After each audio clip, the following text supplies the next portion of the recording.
There was a time when I was. In the 70s, she captured our hearts with her pristine voice, wholesome looks, and romantic lyrics. Have you never been in love? I took you to an intimate restaurant. In the 80s, she got physical, Let's get physical, physical. burning up the charts and spending 10 weeks at #1. Let's get into physical. Let me hear your body talk. She sold more than 50 million albums, won 4 Grammys, and starred in the most successful movie musical of all time. Tell me about it, Stir. It's been re-released as a sing-along, introducing a whole new generation to Olivia Newton-John. I recently spent some time with Olivia near her home in Florida for a candid conversation about her life on and off the screen.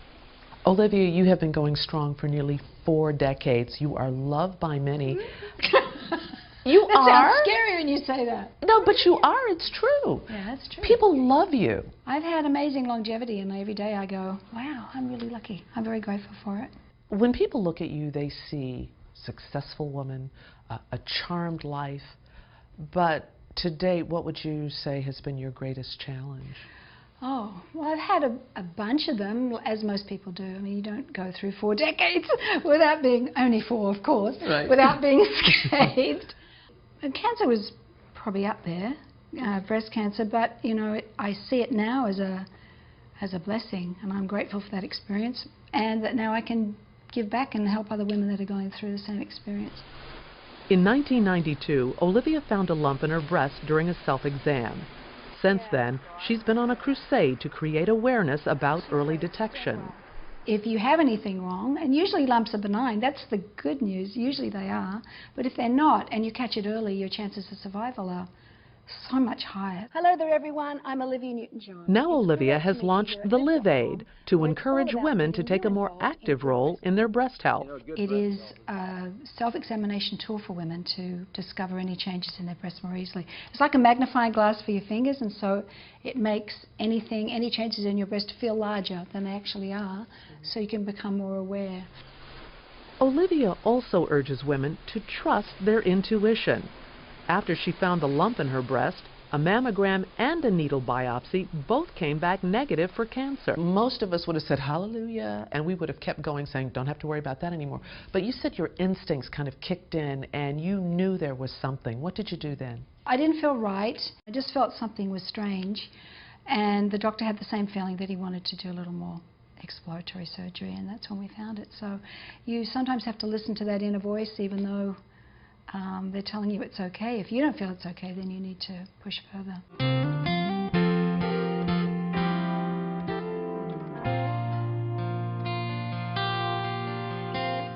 I've survived so many things. The Aussie idol never had a problem being in the spotlight and sharing her voice with millions of people. But when it came to breast cancer, she was reluctant to take center stage. I'd miss a step. In the beginning, I felt like a lot of women do now. This is very private, it's embarrassing, it's my breasts. You know, I can't believe I talk about them all the time now. But at that time, you know, 18 years ago, it was a different era. People weren't as open about it, and breast cancer wasn't as talked about. I am a cancer survivor, or as I like to call myself, a cancer thriver. Olivia decided to talk openly about her illness after a chance encounter in a restaurant. A woman came into the ladies' room and she recognized me and said, "Oh, love," she said, "I read in the paper that you had breast cancer, and I want you to know that I had it 20 years ago and I'm fine."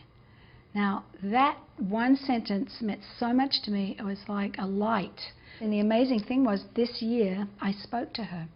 And she's 80 years old and she's still okay.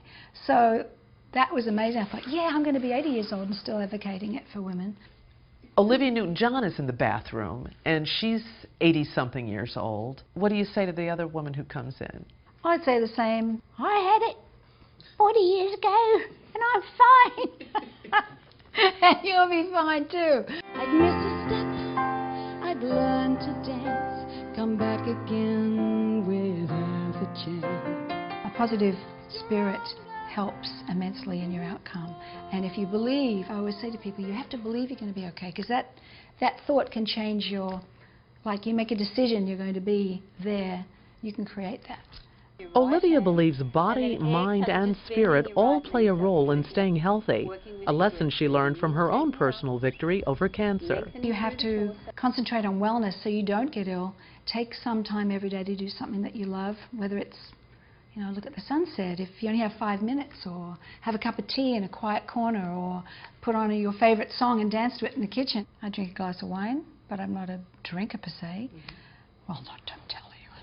No, I'm kidding. Stay with me. I like chocolate, which is actually good for you. I eat like in you. moderation. Yeah. I think that's how you keep balanced in your life. Maybe I hang around here a little more than I should. We both know I've got somewhere else to go. And being in love doesn't hurt either. Olivia married John Easterling on this very same beach. We travel the world together all the time, so it's a perfect match, and he's a wonderful man. And we have 2 dogs, 2 crazy dogs. I'm in a new, happy, wonderful period of my life. You call yourself a cancer thriver, not a cancer survivor.